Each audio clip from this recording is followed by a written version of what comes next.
Bugun iqtisodiyot fakultetining grant yutgan talabalariga qiziqarli savollar beramiz.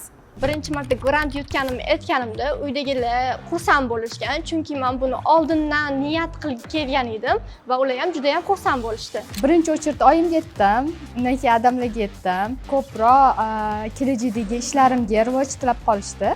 Hozirda o'zim bank ishi va audit yo'nalishi talabasiman va aynan shu yo'nalish bo'yicha ketishni ko'zlamoqdaman.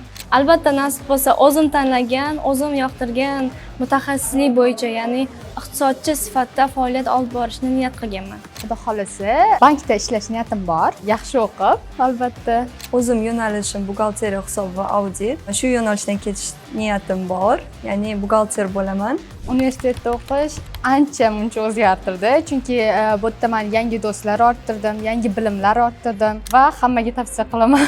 Kundalik hayot tarzimni o'zgartirdi. Doimiylikdan ko'ra qochib, qanaqadir bilimga o'zimga ishonch orttirdim.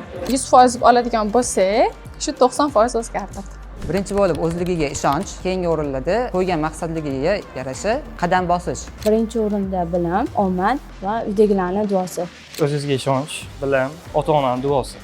Yaxshi bilim olish kerak. Odam o'zini ustida yaxshi ishlashi kerak va izlanuvchan bo'lishi kerak. Kreativ tomonlama hamma narsaga yondashish kerak. Sabr kerak bo'ladi, o'qish kerak bo'ladi, darslarga vaqtida kelib, darsga javob berish kerak bo'ladi. Qat'iyat bilan o'qishni tavsiya etaman. Shuning orqasida o'zim 4 yillik grant yutib olganman. Grant yutishga maqsad qilishdimi? O'shanga yarasha qadam bosish, darslarga o'z vaqtida qatnash, o'qish va darslarga vaqtida javob berish, a'lo baholarni qo'lga kiritish.